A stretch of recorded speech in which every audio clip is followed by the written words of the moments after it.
जय श्री राम, जय गौ माता की। दोस्तों, गुरु गोलोक गौशाला की तरफ से आपको बहुत ही शानदार तरीके से ये सीरीज समझाई जाएगी, जिसमें गोपालन से पशुपालन से संबंधित सारी जानकारी मिलेगी। वर्तमान समय की बात करें दोस्तों, सबसे बड़ी समस्या हमारे सामने रोजगार की निकल के आ रही है। हमारे पास जो युवा वर्ग है उनके पास रोजगार नहीं है। रोजगार है तो जो इनकम सोर्स होना चाहिए, जिस प्रकार से उनकी एजुकेशन है उस प्रकार से उनके पास इनकम सोर्स नहीं मिल पाता है। बेरोजगार युवा काफ़ी बैठे हैं। आप देखते हैं जब भी सरकारी कोई वैकेंसी निकलती, कोई भर्ती निकलती है, उसमें जो फॉर्म आते हैं उससे आप अंदाजा लगा सकते हैं कि कितना बेरोजगारी का लेवल है। अब बात करते हैं कि जब यूट्यूब पर जाते हैं और जो बेरोजगार सर्च करते हैं तो वहां पर बिजनेस आइडियाज के अंदर एक आइडियाज निकल के आता है कि आप पशुपालन शुरू कर लीजिए, डेयरी फार्मिंग शुरू कर लीजिए। हमारी गवर्नमेंट की बात करें तो गवर्नमेंट भी इस पोर्शन को काफी ज्यादा सपोर्ट कर रही है। अब बात करते हैं क्या वाकई डेयरी फार्मिंग हमें शुरू करनी चाहिए या नहीं करनी चाहिए। जो भी व्यक्ति डेयरी फार्मिंग बिजनेस में आना चाह रहा है, क्या उसको डेयरी फार्मिंग करनी चाहिए, करने से पहले क्या क्या बातें ध्यान रखनी चाहिए, ये बातें सबसे इंपॉर्टेंट हो जाती है। तो आइए आज हम गुरु गोलोक गौशाला के यूट्यूब चैनल के माध्यम से ये जानेंगे कि हमें किन किन बातों पर फोकस करना चाहिए। चलिए सबसे पहले हम बात करें, जो हमारे सामने पहला पॉइंट आता है, जो क्वेश्चन दिमाग में आता है कि यार मैं फ्री बैठा हूं, मेरे पास रोजगार नहीं है, तो क्यों ना मैं डेयरी फार्मिंग ही शुरू कर लूं। यदि हम डेयरी फार्मिंग शुरू करें तो हमारे सामने ये पॉइंट निकल के आता है, हमें क्या ध्यान रखना है कि हम शुरू क्यों करना चाह रहे हैं। सबसे पहला पॉइंट आता है कि हम डेयरी फार्मिंग शुरू करना क्यों चाहते हैं। ठीक है, पूरे सेशन को ध्यान से सुनिएगा कि हम डेयरी फार्मिंग शुरू क्यों करें। ठीक है, चलिए यहां पर देखते हैं। एक तो आप गौ सेवा के रूप में, एक गो रक्षक हैं, गौ सेवा करना चाहते हैं, उसके रूप में करना चाहते हैं। दूसरा कि आपका घर खर्च निकल जाए, घर की जरूरत की चीजें जैसे नेसेसरी की चीजें, दूध दही छाछ, ये हमें घर पर ही मिल जाए, इसके लिए आप करना चाह रहे हैं। तीसरा कि आपके परिवारजन पालते आए हैं और उस कारण से आप भी गोपालन करना चाह रहे हैं या पशुपालन करना चाह रहे हैं। और चौथा कारण है कि आप इसे एक व्यवसायिक स्तर पर बिजनेस के रूप में एडॉप्ट करना चाह रहे हैं, बिजनेस के रूप में करना चाह रहे हैं। ठीक है, तो ये चार पोर्शन हम यहाँ पर कवर करेंगे कि गौ सेवा के रूप में जब हम करें तो क्या पर्सपेक्टिव होगा, खर्च के रूप में करें तो क्या पर्सपेक्टिव होगा, पैतृक रूप में जब हम इसे पालेंगे, जो हमारे बाप दादा करते आए हैं उस हिसाब से करेंगे तो क्या रहेगा, और व्यवसायिक स्तर पर हम बात करेंगे तो हमें किस प्रकार से करना चाहिए। सबसे पहले बात करें मित्रों, जब आप इसे गो सेवा के रूप में करते हैं। अब बात करते हैं मित्रों, जब हम इसे गो सेवा के रूप में करेंगे, गो सेवा के रूप में जब हम इसे करना चाहेंगे तो आप देखिए कि आप अपने स्तर पर कितना कर सकते हैं। एक गाय रखेंगे, दो गाय रखेंगे, तीन गाय रखेंगे। इससे अच्छा तो आप किसी आसपास की गौशाला में जुड़ जाइए। आसपास की गौशाला में वहां पर जाके अपना समय दान, श्रम दान कर सकते हैं, गायों के बीच रह सकते हैं, जितना बन पड़ सकता है वहां पर गौशाला की सहायता कर सकते हैं। तो गौ सेवा के रूप में वो सबसे बेस्ट आइडिया रहेगा। दूसरी बात करते हैं, जब आप इसे घर खर्च के लिए करते हैं, घर खर्च के रूप में जब करना चाहते हैं तो आप मैक्सिमम कितनी गायें रखना चाहेंगे। आपका केवल इतना ही चाहेंगे कि आपका घर खर्च चलता रहे, दूध घर का हो जाए। साथ ही साथ हम बात करें दही छाछ ये घर की हो जाए, तो इसके लिए आप मैक्सिमम 2 या 3 गायें रखेंगे। ठीक है, तो 2 या 3 गायों से आपका घर खर्च का काम हो जाएगा। इससे आपको कोई इनकम जनरेट नहीं होने वाली, मतलब आप इसे एक रोजगार के रूप में नहीं ले सकेंगे।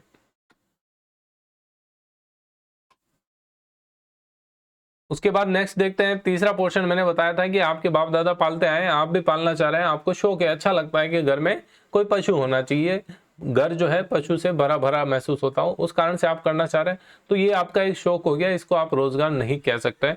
और फोर्थ पोर्शन पर हम यहाँ पर फोकस करेंगे, हम इसे एक बिजनेस के रूप में एडॉप्ट करेंगे। हमारे पास कोई रोजगार नहीं है या फिर हम प्राइवेट इंडस्ट्री में, प्राइवेट सेक्टर में जॉब कर रहे हैं, जहाँ पर हमारी मेहनत बहुत ज़्यादा है और कमाई जो है बहुत कम है, उस कंडीशन में हम इसे बिजनेस के रूप में करना चाह रहे हैं, ये हम इसके बारे में सोच रहे हैं।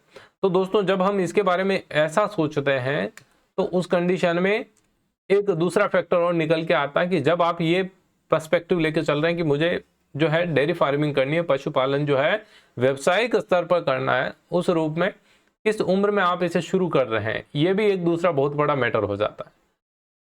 पहली बात करते हैं, आप किसी जॉब के साथ इसे करना चाह रहे हैं। दूसरा, आप रिटायर्ड हो चुके हैं और रिटायरमेंट के बाद आप कुछ ना कुछ कार्य करते रहना चाहिए, उस पर्सपेक्टिव से आप ये बिजनेस के रूप में शुरू करना चाह रहे हैं पशुपालन को। तीसरी बात करते हैं, आपकी पढ़ाई कंप्लीट हो चुकी है, रोजगार नहीं मिल रहा है, बेरोजगार है और आप अपने स्तर पर कुछ करना चाहते हैं व्यवसायिक रूप में, तो आप इसको एडॉप्ट कर सकते हैं। 3 ऑप्शन आपके सामने हैं, आप जॉब के साथ कर रहे हैं, रिटायर्ड होने के बाद कर रहे हैं और पढ़ाई के बाद कर रहे हैं। अब सबसे पहले बात करें, जब आप रिटायर्ड होने के बाद कर रहे हैं तो सबसे मेन बात इन तीनों में निकल के आती है, आपको पहले नॉलेज लेना बहुत जरूरी है। रिटायर्ड हो चुके हैं, आपकी वर्किंग कैपेसिटी कितनी है, आप प्रॉपर तरीके से मैनेज कर पाते हैं कि नहीं, आपके पास बैकअप मनी है कि नहीं, ये सारी बातें यहाँ पर आपको सोचनी होगी, उसी के बाद इसको आगे बढ़ाना है। दूसरा कि आप किस लेवल तक जाना चाहते हैं, ये आपका माइंड सेट होना चाहिए। तो ये 3 पर्सपेक्टिव आप किस उम्र में इसको शुरू कर रहे हैं। चलिए आगे बात करते हैं, जब आप इसे बिजनेस के रूप में करते हैं तो आपको कुछ कुछ चीजें जो है बहुत नॉलेजेबल है, जिसको आपको ध्यान में रखना है।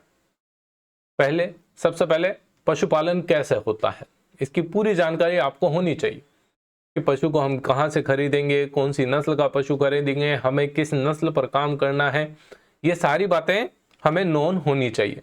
जब तक ये बातें आपको नोन नहीं होगी तब तक आप इस फैक्टर में आगे नहीं बढ़ पाएंगे। मतलब हमें पशु के बारे में, पशु का जो बिजनेस हम करने जा रहे हैं, गौशाला चलाओ या फिर आप भैंस की नस्ल का जो है डेयरी फार्मिंग शुरू करो, तो वहाँ पर आपको उसकी पूरी जानकारी लेनी चाहिए कि पशु में क्या क्या बीमारियाँ होती है, प्रेगनेंसी टाइम पीरियड ड्यूरेशन क्या होता है, खाने में क्या देना रहता है, केयर कैसे की जाती है, बीमार की अवस्था में कैसे हम पता लगाएं कि वो बीमार है कि नहीं। ये सारे पर्सपेक्टिव सीरीज पूरी हम यहाँ पर कंप्लीट करेंगे। तो सबसे पहले यहाँ पर बात निकल के आती है हमें कि हमें पूरी जानकारी होनी चाहिए। दूसरा, अब जानकारी कहाँ से इकट्ठी करेंगे, रिसर्च करेंगे। रिसर्च कैसे करेंगे, तो 2 फैक्टर है, ऑफलाइन और ऑनलाइन। तो ऑनलाइन सेक्टर हमारे पास मोबाइल स्मार्टफोन सबके पास है, वहां पर आप ज़्यादा से ज़्यादा सर्च करिए। यूट्यूब एक ऐसा मीडिया है जहां से बहुत सारी जानकारी मिल जाती है। दूसरा, आप गूगल सर्च कर सकते हैं, गूगल पर भी आपको बहुत सारी जानकारी मिल जाएगी। और हमारी स्टेट गवर्नमेंट और साथ ही साथ हम बात करें सेंट्रल गवर्नमेंट के बहुत सारे डिपार्टमेंट है जो कि पर्टिकुलर पशुपालन और एग्रीकल्चर के ऊपर वर्क करते हैं, तो वहां से भी आपको बहुत सारी जानकारी मिल जाएगी। अब जो ये डाटा कलेक्ट हो रहा है, इसको आपको नोट डाउन करना है अपने पर्सपेक्टिव, ठीक है। तो ये हो गया आपका R&D सेक्टर। ऑफलाइन कैसे रिसर्च करेंगे, ऑफलाइन के रिसर्च करने के लिए आपके सराउंडिंग एरिया में आप ढूंढिए कि कहाँ पर आपको ये सबसे ज़्यादा जानकारी मिल सकती है। कहाँ पर गौशाला है, गौशाला में कितनी गायें हैं, कौन सी नस्ल की है, क्या बेनिफिट्स है, वहाँ पर जाकर आप पता करिए। उसके बाद आपके आसपास कोई कृषक छोटे लेवल पर कर रहा है, 4 गायें, 5 गायें, 10 गायें, 21 गायें, 20 गायें, इस प्रकार से यदि कोई कर रहा है तो उससे जाके पूछिए कि भैया आपको बेनिफिट हो रहा है कि नहीं हो रहा है, क्या फ़ायदा है कि नहीं, क्या क्या समस्याएं आ रही है, ये बारीकी से आप वहाँ पर जांच करिए।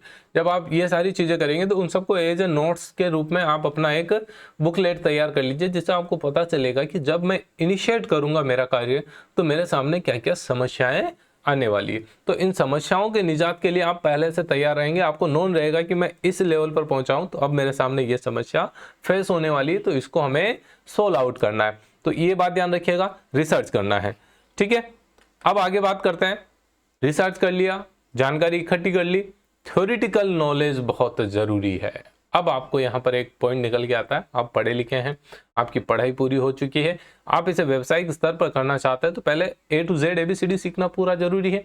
और वो जरूरी कहाँ से मिलेगा, आपको बुक्स से मिलेंगे। और ये किताबें आपको ऑनलाइन बुक्स स्टोर से मिल जाएगी, ऑफलाइन मिल जाएगी, और गूगल पर सर्च करेंगे तो वहाँ पर भी आपको ये पुस्तकें मिल जाएगी, जहां पर आपको टोटल जानकारी मिल जाएगी कि पशुपालन कैसे किया जाता है, कौन कौन सी ब्रीड है, ब्रीड की क्या विशेषता है, पशुओं में कौन कौन से अंग होते हैं, क्या क्या चीज़ें हमें ध्यान रखनी चाहिए। ये थ्योरेटिकल नॉलेज आपको प्रैक्टिकल करने में बहुत फायदा करेगा। चौथा पॉइंट में यहाँ पर जो आपको बताने जा रहा हूँ कि आपको प्रैक्टिकल नॉलेज होना बहुत जरूरी है। प्रैक्टिकल नॉलेज कैसे लेंगे, तो आप अपने आसपास की गौशाला में जा सकते हैं, आसपास के फार्मर के पास जा सकते हैं जो डेयरी का बिजनेस कर रहा है, डेयरी का काम कर रहा है, वहां पर जाकर आप ट्रेनिंग ले सकते हैं।